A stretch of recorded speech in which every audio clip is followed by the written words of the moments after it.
Bueno, con que ya terminamos de ver la primera parte del credo.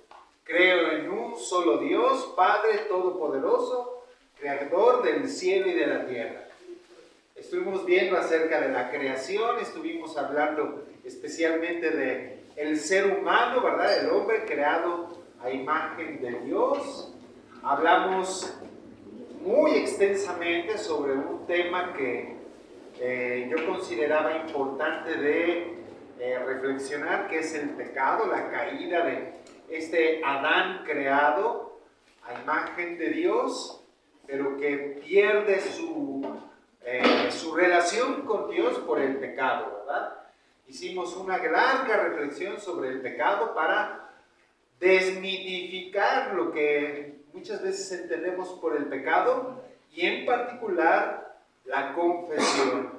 Nos metimos a un tema que tendrá que ser de después, pero que quería yo que pues hiciéramos una lectura, un estudio, porque muchas veces, por desgracia, no entendemos lo que es el perdón de Dios en la confesión, en el perdón, ¿verdad? Bueno, ya lo pasamos, lo retomaremos después, ¿verdad? Ahora vamos a el segundo artículo del credo.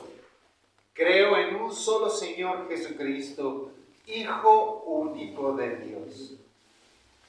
Vamos a empezar con el número 422 del Catecismo de la Iglesia Católica.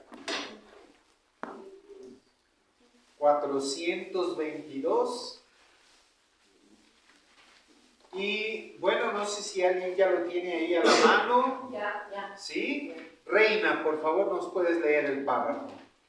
La buena nueva, Dios ha venido a su Hijo. No, ha enviado a su Hijo. Dios ha enviado a su Hijo. Pero al llegar la plenitud de los tiempos, envió Dios a su Hijo nacido de mujer, nacido bajo la ley para rescatar a los que se hallaban bajo la ley y para que recibiéramos la filiación pura. He aquí la buena nueva de Jesucristo, Hijo de Dios. Dios ha visitado a su pueblo, ha cumplido las promesas hechas a Abraham y a su descendencia. Lo ha hecho más allá de toda expectativa. Él ha enviado a su Hijo amado. Bueno, vamos a ver, a escarbarle un poquito a este primer párrafo. Cita el Catecismo este texto de Gálatas. Al llegar la plenitud de los tiempos, envió Dios a su Hijo, nacido de mujer, nacido bajo la ley, para rescatar a los que se hallaban bajo la ley. Bueno, efectivamente, este texto de Gálatas nos habla de que en Jesús se cumple un tiempo al llegar la plenitud de los tiempos.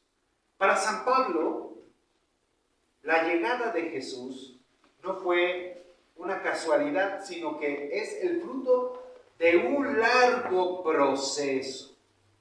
¿Cómo se llama ese proceso? Pues Antiguo Testamento, ¿verdad?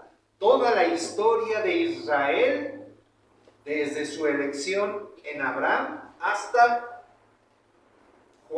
el nacimiento de Juan el Bautista. Todo ese tiempo fue un tiempo de preparación para que el Hijo de Dios pudiera llegar. Todo eso que hizo Israel a lo largo de más de 10 siglos fue una preparación. Fue ir armando en la mente de un pueblo las estructuras mentales para poder entender al Hijo de Dios. ¿Por qué Jesús nació hace 2000 años en Jerusalén y no nació hace 1500 años en América? Pues porque los pueblos de América no habían sido preparados mentalmente para recibir a Jesús, no tenían las categorías para entender el nacimiento del Hijo de Dios. Ok, Dios iba a venir al mundo y hablar, pero ¿cómo lo entendemos? Si ustedes van a China para poder vivir en China, van a necesitar aprender el idioma, aprender la cultura, aprender la comida, ¿verdad? Si no, pues van a pasar de noche en China. A menos que tengan a alguien que les vaya interpretando, ¿verdad?, la realidad china. Bueno, lo mismo sucede con Jesús. El pueblo de Israel fue preparándose para que, al tener ya todas las herramientas necesarias, llegara a Jesús. Y dice, ¿para qué? Nacido bajo la ley, para rescatar a los que vivían bajo la ley. ¿Qué es eso de la ley? A ver, Guadalupe, ¿qué es eso de la ley? ¿La Constitución política de los Estados Unidos? Pues es para que no se salieran de sus reglamentos que tenían en su pueblo. Ajá, ¿cuál es esa ley? Pues, o sea, sirve para eso, pero ¿cuál es? ¿En qué consiste la ley? ¿Qué entendemos nosotros por la ley? ¿Ven cómo es necesario entender las categorías judías? Son los 10 mandamientos. ¿Son los 10 mandamientos? ¿Esa es la ley? La ley de Dios. A ver, Tere, ¿la ley de Dios son los 10 mandamientos? Sí podría ser, pero no está segura. Cristi, ¿la ley son los 10 mandamientos? Pues como dice, podría ser, pero en ese tiempo, si nos vamos al tiempo, todavía no estaban los 10 mandamientos. ¿En tiempos de Jesús? O sea, ¿qué es la ley? A ver, Silvia, ¿qué es la ley? Aquí San Pablo habla de la ley. ¿Qué es la ley? Pues la ley es algo que se tiene que cumplir, pero ahí en esos tiempos no sé. Ok, no sabes. La ley, perdón, es como algo que se permite o que lo permite o algo que lo puede prohibir. O sea, que lo, ¿cómo le digo? ¿Que lo permite quién? Que ¿Dictado por por quién o cómo? ¿Eh? Bajo la ley es que así tenía que ser, ¿no, padre? Sí, pero ¿a qué se refiere la ley concretamente? lo que se Dice Martina que los 10 mandamientos. Estuvieron bajo la ley de Dios que estaba en ese momento, entonces los que vivían bajo esa ley, ¿Cuál es esa ley? la palabra de Dios, O sea, lo que decía Isaías, ¿esa es la ley? como el Antiguo Testamento. ¿Todo el Antiguo Testamento es la ley de Dios? ¿La ley? ¿Alicia? Según nos dice, no hemos visto que Dios le dio al que lo sacó de Egipto, le dio las tablas de la ley Ajá. para que se cumpliera, pero fueron los mandamientos. Las tablas de la ley. ¿Y en esas tablas qué estaba escrito? Los mandamientos. Los mandamientos. ¿Y eso era toda la ley? A ver, una vez más, por eso es importante también entender lo que es la Biblia. Ustedes recordarán que en la transfiguración, ¿verdad?, allá en el monte, cuando Jesús se vuelve totalmente blanco, una blancura impresionante, ¿con quién dialogaba? Con Moisés y con Elías. ¿Qué representaban Moisés y Elías? Los profetas. Elías representaba a los profetas. Y ese es al pueblo. ¿Eh? Al pueblo, ¿no? ¿Y Moisés al pueblo? No, por la ley. Moisés representaba la ley. efectivamente, el Antiguo Testamento, básicamente para los judíos, básicamente estaba formado por dos grandes elementos que son la ley y los profetas. ¿Qué formaba la ley de Moisés? Que se atribuía pues a Moisés. Los 5 primeros capítulos del libro que se llama Biblia. Los 5 primeros libros de la Biblia. ¿Qué son?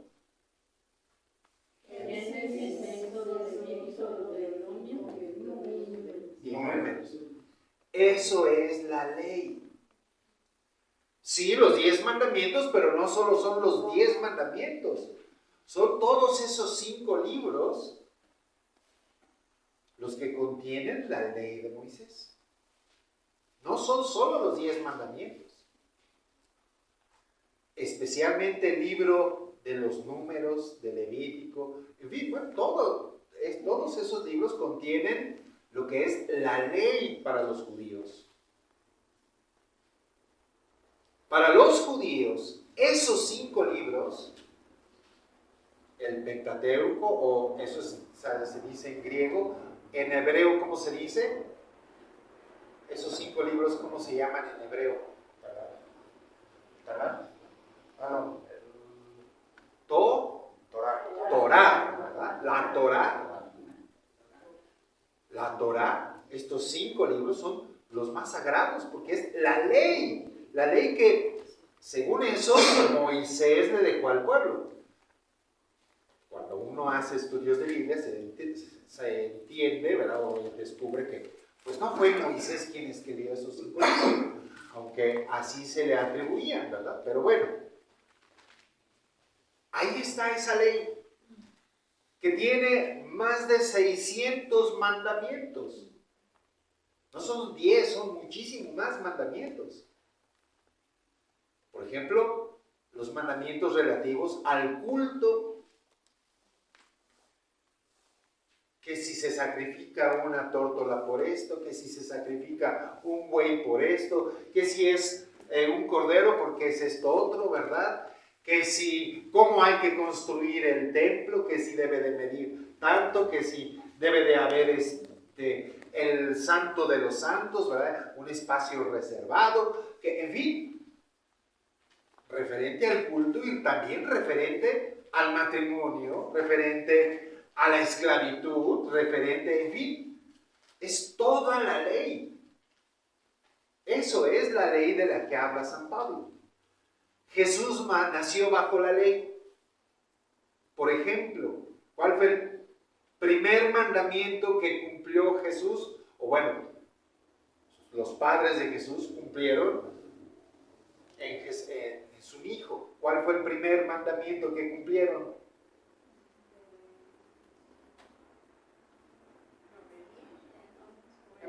El primer mandamiento que José y María hicieron que Jesús cumpliera. Santificará. La presentación. Lo llevaron al templo, ¿no? Pero, ¿a qué? O sea, mira el templo a Dios, que te vaya bien.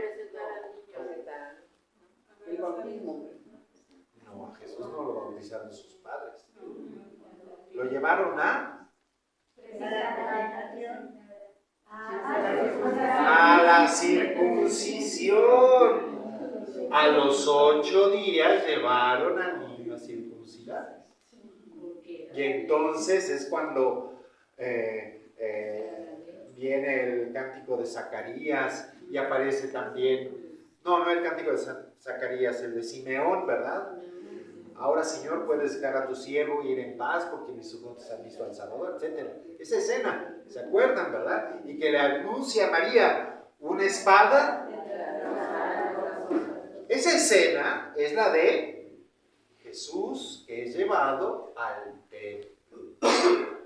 ¿Para qué? Para la circuncisión. Porque es el primer mandamiento que un judío varón tiene que cumplir para formar parte del pueblo elegido, el pueblo de Israel. Ahí tienen un mandamiento que no tiene nada que ver con los 10 mandamientos. Bueno, toda esa ley, Jesús nació bajo esa ley, la ley de Moisés. Desde la circuncisión, iban cada año a Jerusalén, y no comían cerdo, y bueno, todo lo que un judío tenía que cumplir. Dice, nació bajo la ley para rescatar a los que se hallaban bajo la ley. Es decir, para rescatar a los judíos que vivían bajo la ley. Porque San Pablo dice, la ley no los salva. No nos ha salvado la ley. Nadie la ha podido cumplir al pie de la letra. Todos la hemos transgredido. Y por eso existieron los profetas, ¿verdad? Los profetas le reclamaban al pueblo y a los reyes que traicionaban la ley. Por ejemplo, las cosas de justicia que debían de cumplirse. Pagar a tiempo, no alterar las balanzas, todo lo que dice la ley de Moisés. Y los profetas decían, ustedes no cumplen la ley. Bueno, esto es lo que dice San Pablo. Jesús vino a librarnos de esa ley. Nosotros no lo entendemos mucho porque, pues ya a lo largo de los años, Pablo ayudó a que en la iglesia se olvidara uno de la ley de Moisés. Para nosotros la ley de Moisés ya no tiene la importancia que le daban los judíos, porque nosotros vivimos bajo una nueva ley, un nuevo mandamiento. ¿Cuál es?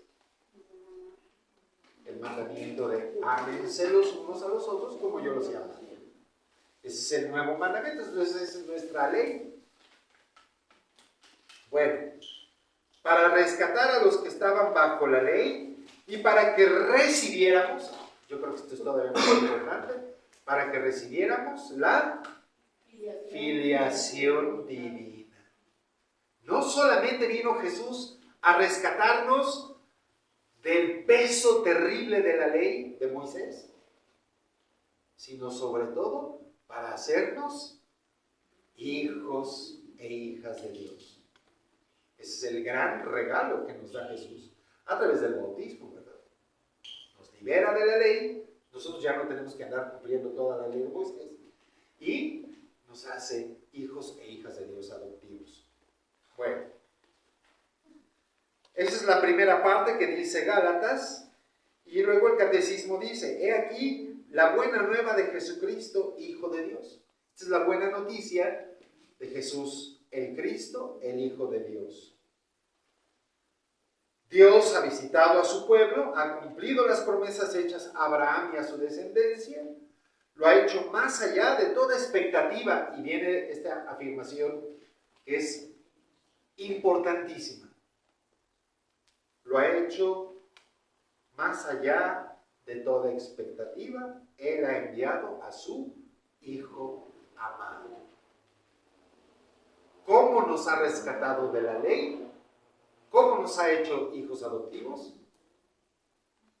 Enviando a su mismísimo Hijo. Y esto lo vamos a tratar de profundizar enseguida. 4:23. Silvia, ¿puedes? Sí.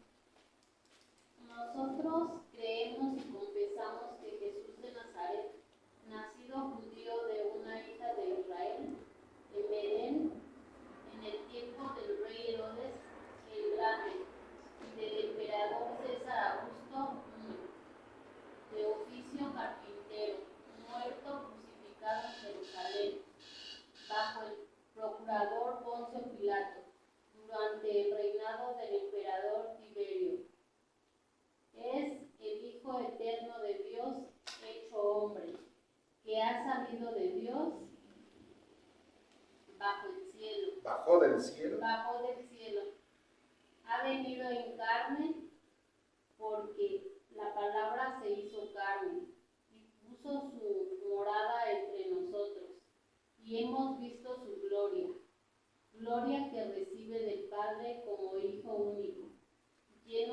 gracia y de verdad, pues de su plenitud hemos recibido todos y gracia por gracia.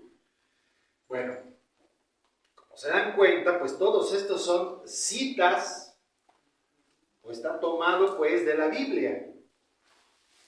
Confesamos que Jesús de Nazaret nació judío de una hija de Israel. Eso lo dice la Biblia, ¿verdad? ¿De quién nació? De María, una mujer totalmente judía. En Belén, en el tiempo del rey Herodes el Grande y del emperador César Augusto. Es lo que estamos celebrando, terminando de celebrar en estos días, ¿verdad? Nació en Belén, en tiempos del rey Herodes, en el tiempo de César Augusto, lo dice Lucas en su introducción, ¿verdad? En tiempos de César Augusto hubo un edicto, ¿verdad? Para que todos fueran a su tierra, y entonces fueron a Belén, ¿verdad? Murió y resucitó, también está en la Biblia. Es el Hijo eterno de Dios, hecho hombre, que ha salido de Dios. Juan 13:3, ¿verdad? Aquí vamos a ir reflexionando cada uno de estos puntos, ¿eh? Hijo eterno de Dios. No es un hijo de segunda, que fuera como los hijos de los dioses griegos, ¿no? Que, pues, por encima de los hijos estaba el padre Zeus, ¿verdad? El todopoderoso de los dioses. Los otros eran como de segunda. No, este no es de segunda. Es tan Dios como Dios Padre, ¿verdad? Misterio de la Trinidad, que ya estuvimos reflexionando. Hijo eterno de Dios hecho hombre, bajó del cielo. Es justamente de lo que acabamos de celebrar en la Navidad y que cada vez que proclamamos el credo decimos, bajó del cielo, por obra del Espíritu Santo, se encarnó de María la Virgen y se hizo hombre. Hasta inclinamos la cabeza cuando hacemos esa profesión de fe en el credo, ¿verdad? Bueno, ya casi nadie lo hace, pero sobre todo las iglesias orientales son muy estrictos para eso. A la hora del credo, inclinar la cabeza como reverencia de que el Hijo de Dios se hizo Hijo del hombre, ¿verdad? Ha venido en carne, porque la palabra se hizo carne, que es el prólogo del Evangelio de Juan. Puso morada entre nosotros, hemos visto su gloria. Todo esto es el prólogo del Evangelio de Juan, lleno de gracia y de verdad. Vamos, el catecismo lo único que está haciendo es tomar de la Biblia una síntesis de lo que para nosotros es Jesús.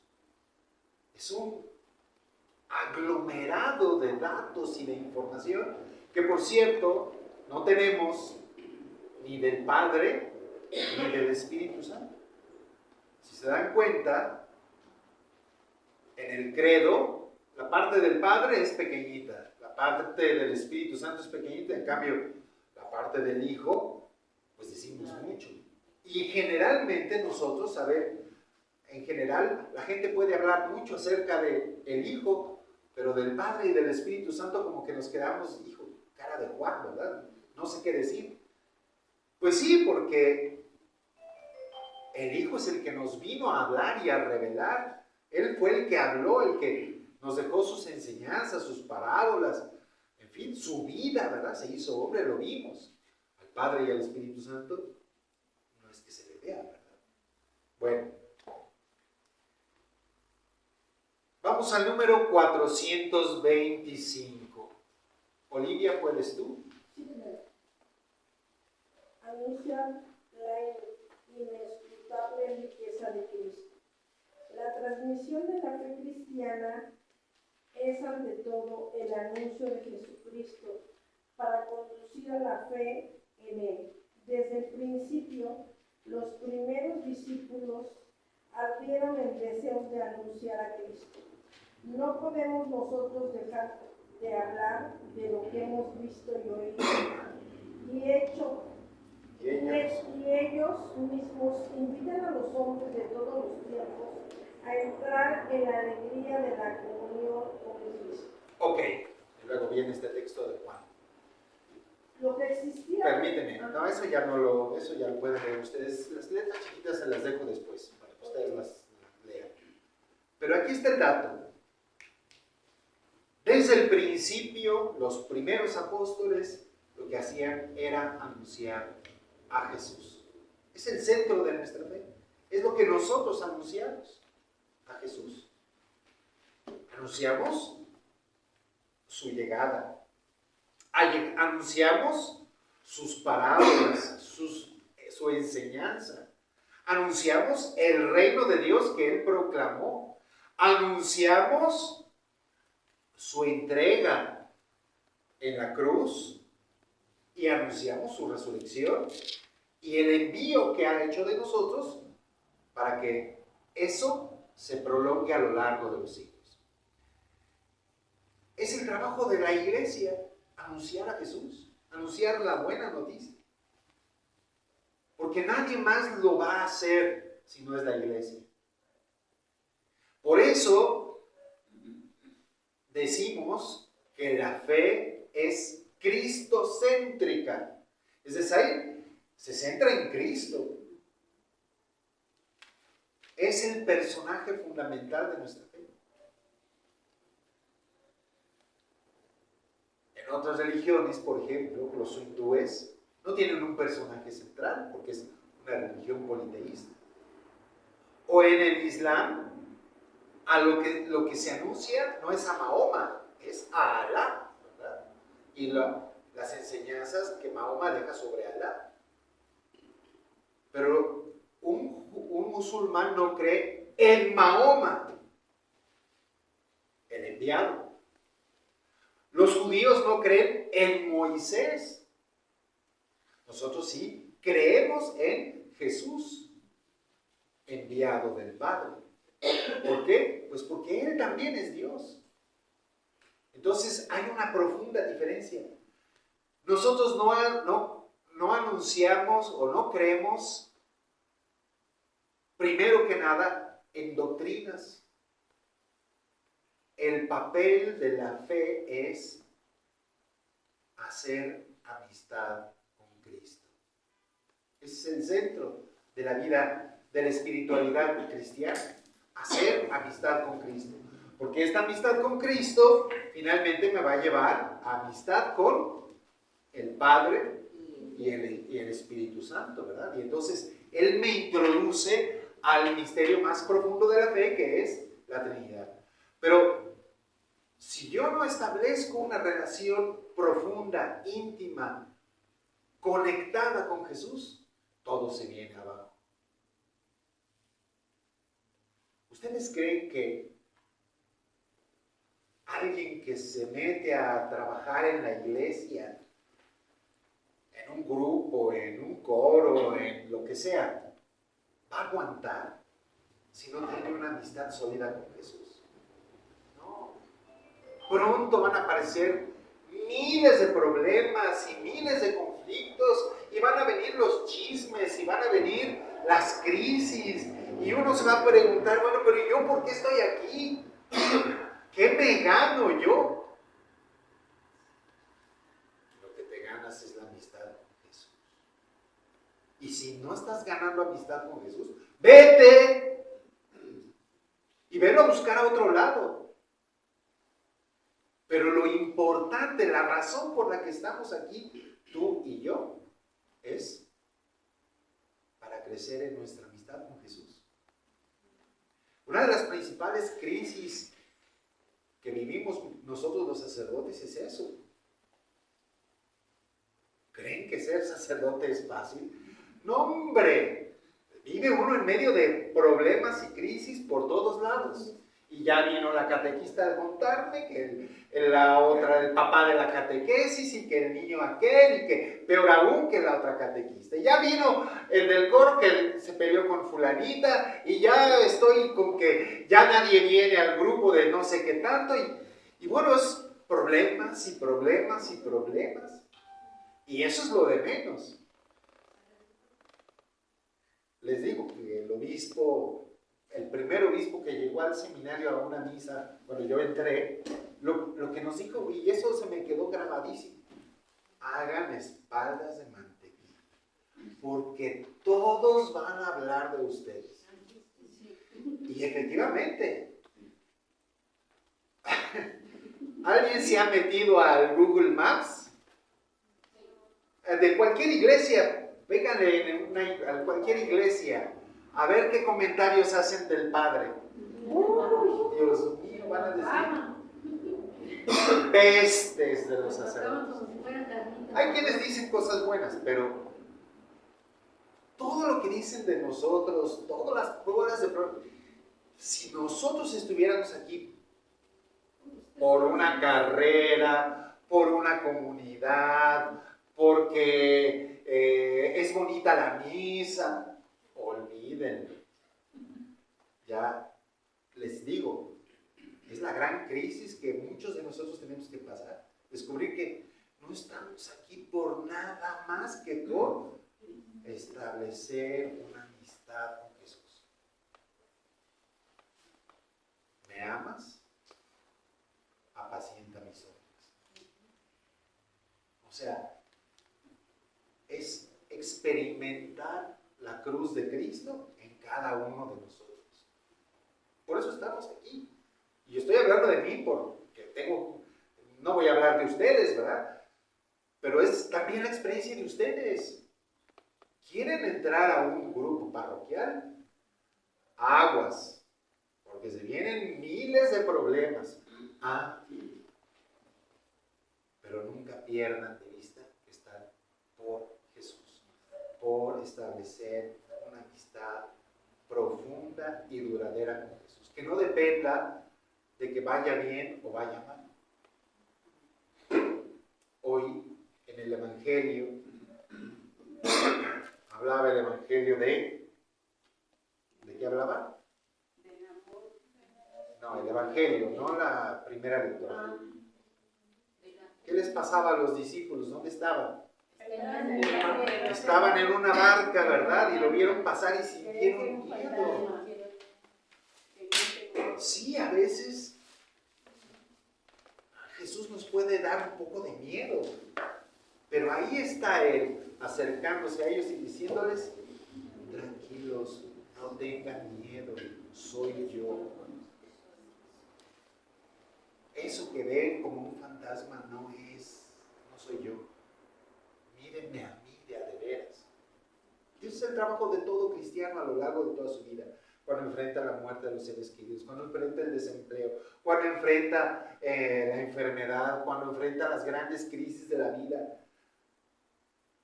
Ahí es donde uno tiene que decir: ¿quién está conmigo? ¿Con quién me estoy relacionando?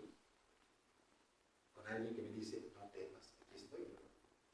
Pero hay que aprender a experimentar su cercanía.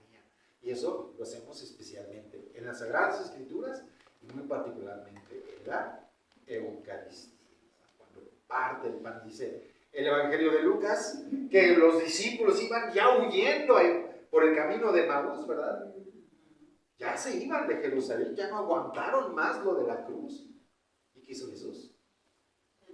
Se les acercó y empezó a dialogar con ellos. ¿Y cómo lo reconocieron? Por la fracción del pan. Entonces, esa es la vida de un cristiano.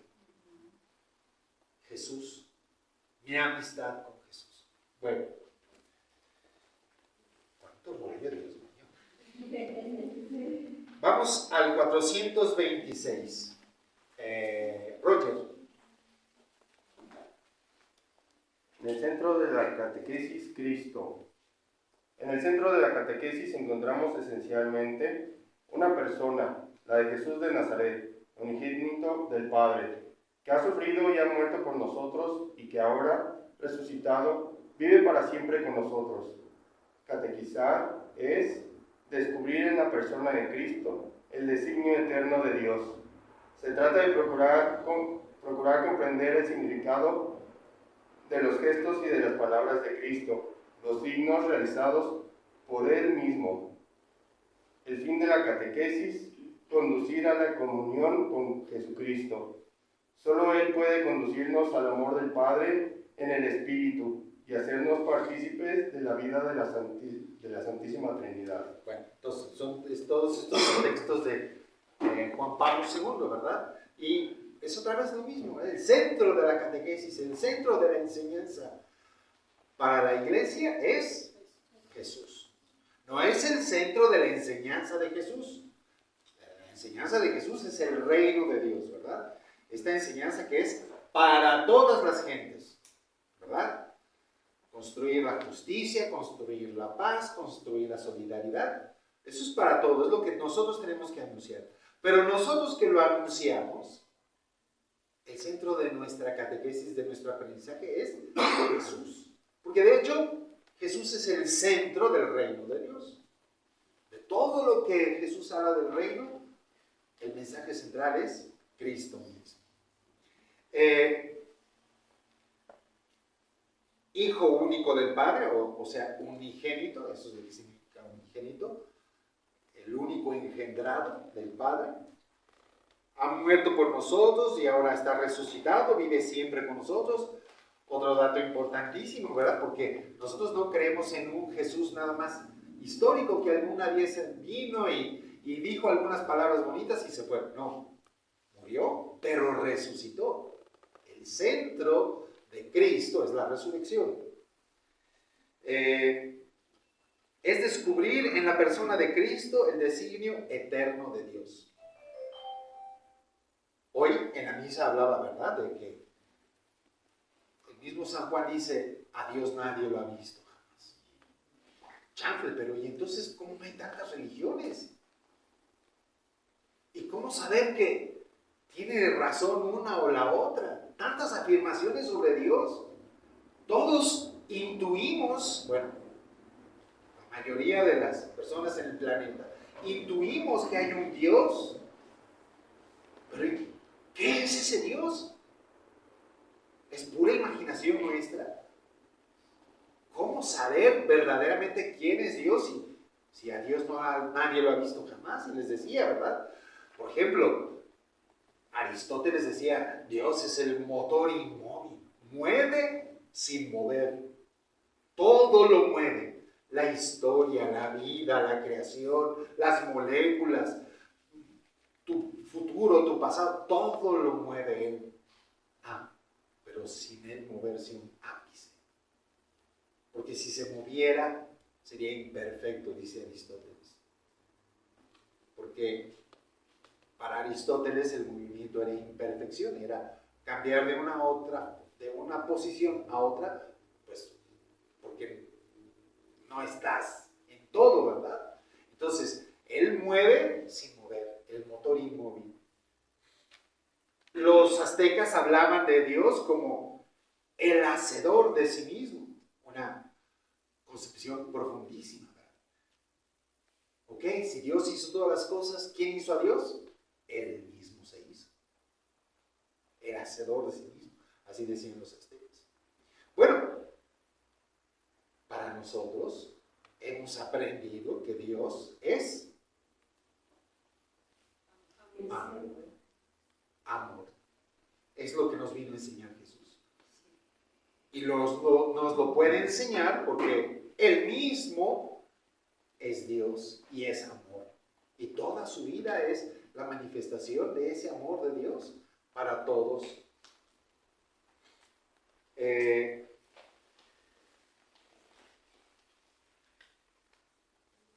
Vino a tomar la catequesis. Entonces se trata de procurar comprender el significado de los gestos y de las palabras de Cristo. Hay que comprender las palabras y los gestos de Cristo. ¿Por qué? Pues porque están en un contexto judío. Y muchas cosas no las entenderíamos en plenitud si no entendemos la vida judía, es decir, la Biblia, el Antiguo Testamento.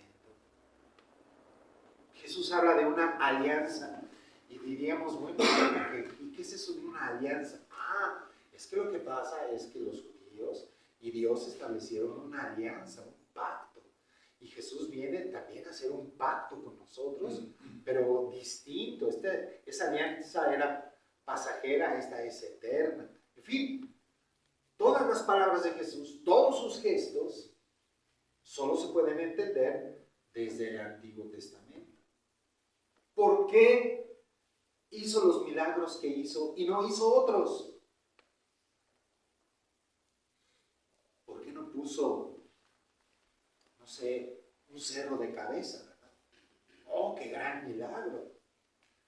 No, porque en el Antiguo Testamento eso no estaba escrito. Ah, pero en el Antiguo Testamento decía que Dios iba a dar, el Mesías iba a dar un banquete abundante para todos. Ah, entonces la multiplicación de los panes es un milagro que sí tiene un significado, ¿verdad? Todas las cosas, las palabras y los hechos de Jesús tienen una explicación en el Antiguo Testamento. Por eso les decía yo, ¿y qué es la ley? Ah, es que hay que ir al Antiguo Testamento para entender qué es la ley. No es el concepto filosófico de la ley. No es que Pablo sea un anarquista. No. Pablo está en contra de una ley muy particular que está muy particularmente descrita en la Torá, en los primeros 5 libros de la Biblia. Es a esa ley a la que se refiere, no a la ley de tránsito de la Ciudad de México, ¿verdad? Ok.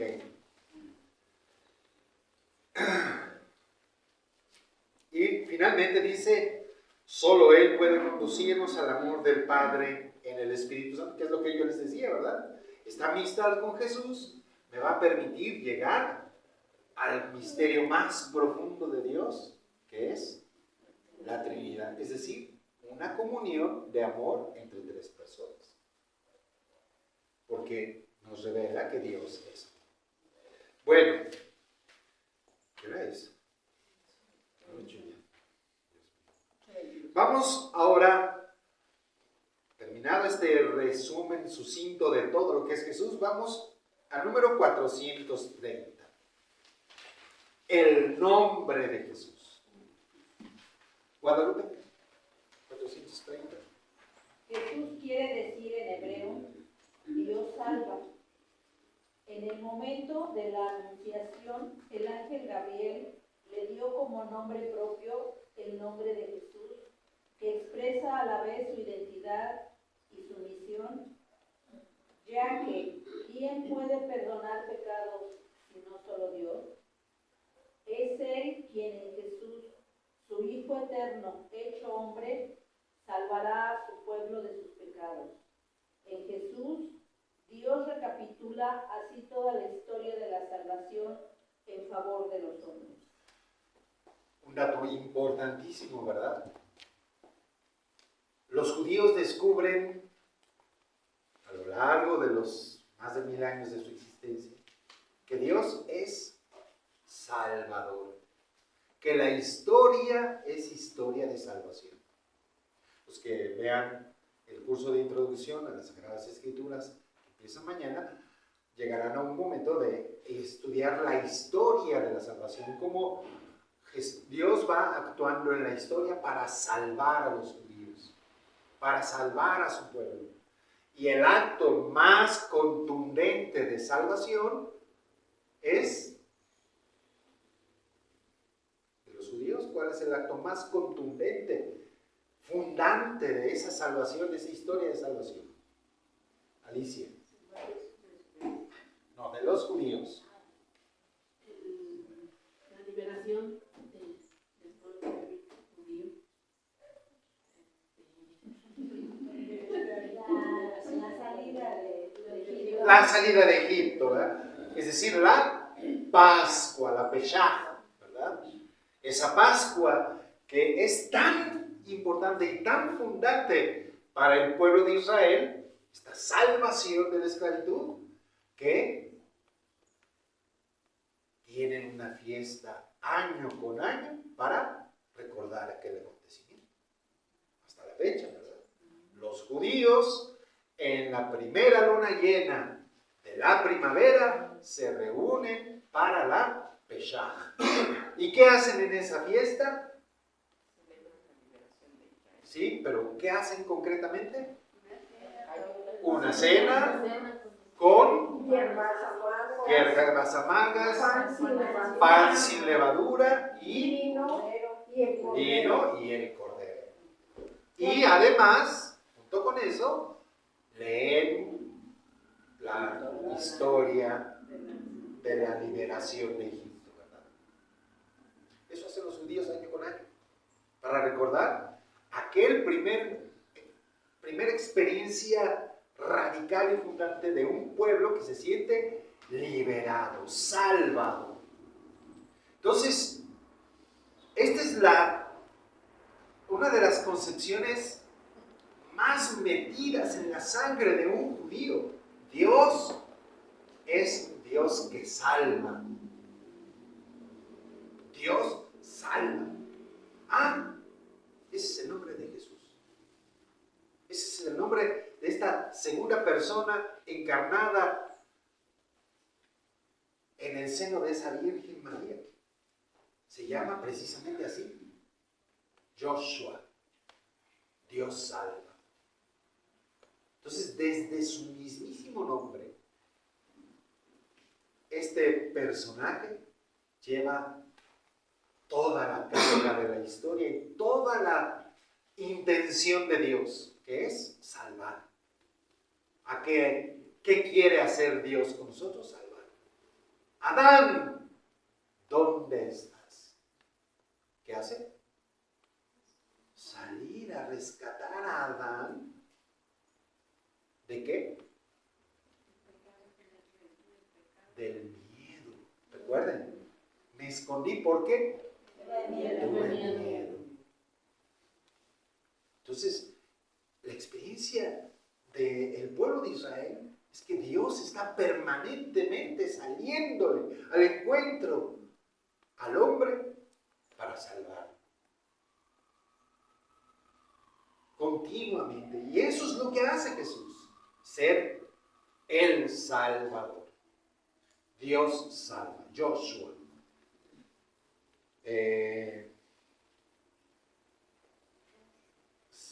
Creo que te interrumpí, ¿verdad? ¿No? ¿Terminaste? Entonces, en el momento de la anunciación, el ángel Gabriel le da el nombre, le dice a María cómo se debe de llamar: Joshua. Porque esa es su vocación, es su trabajo, es a lo que viene, ¿verdad? A salvarnos. Y por eso lo decía, en Jesús Dios recapitula así toda la historia de la salvación en favor de los hombres. Otro más. 433. ¿Puedes, Yolanda? ¿Sí? El nombre de Jesús Salvador era invocado una sola vez al año. Bueno, no de Jesús. Ahí dice Jesús. El nombre de Dios Salvador. El nombre de Dios Salvador Era invocado una sola vez al año por el sumo sacerdote para la expiación de los pecados de Israel, cuando había asperjado el propiciatorio del Santo de los Santos, con la sangre del sacrificio. El propiciatorio era el lugar de la presencia de Dios. Cuando San Pablo dice de Jesús que Dios lo exhibió como instrumento de propiciación por su propia sangre, significa que en su humanidad estaba Dios reconciliando al mundo consigo. A ver, para poder entender esto, ¿verdad? ¿Alguien ha oído hablar del Yom Kippur? ¿Alguien ha oído hablar? Esta expresión es una fiesta de los judíos, hasta la fecha lo celebran. ¿Qué hacen en la fiesta del Yom Kippur? Es la fiesta de la purificación de los pecados. Hay todo un tiempo de arrepentimiento y dice la fiesta, dice el Antiguo Testamento que una vez al año, al final de la fiesta, el sumo sacerdote tomaba la sangre del propiciatorio, es decir, de aquella inmensa olla aquella cazuela donde vertían la sangre de los sacrificios, tomaba la sangre, entraba al santuario, al templo de Jerusalén, ¿verdad? Y se dirigía al propiciatorio, perdón, al santo de los santos. ¿Qué era eso? Alicia, ¿qué era eso del santo de los santos? Esa parte específica del santuario, del templo de Jerusalén. El arca.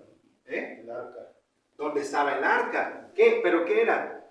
Era un espacio, un cuadrado.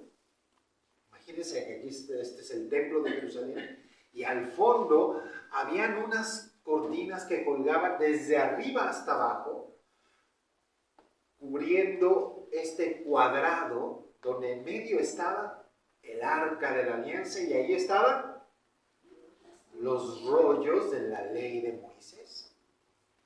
Lo que Dios le había dictado a Moisés, las tablas de la ley, ¿verdad? Entonces era el santo de los santos, el lugar más sagrado para el pueblo de Israel. Solo el sumo sacerdote podía entrar a ese espacio y solamente una vez al año. ¿Y qué hacía? Tomaba la sangre y la aspergía, ¿verdad? Es decir, la rociaba, eso es asperger, rociar. La sangre de ese espacio, el tabernáculo, para conseguir el perdón de los pecados. Eso hacían. Y hasta la fecha, los judíos siguen celebrando la fiesta del Yom Kippur. Claro, ya no hay santuario, ya no hay templo, ya no hay rito de propiciación, ¿verdad? Entonces, pues los judíos se contentan con que, pues a ver si Dios nos perdona. Pero para nosotros, eso desapareció. Porque ahora Jesús, con su propia sangre, eres el nuevo propiciador del perdón entre Dios y nosotros. Él con su sacrificio, con su sangre derramada, nos da el perdón. Ya no necesitamos ese rito que hacía el sumo sacerdote. Él es ahora el sumo y eterno sacerdote que con su propia sangre nos da el perdón de nuestros pecados. Eso es lo que dice ahí. ¿Ok?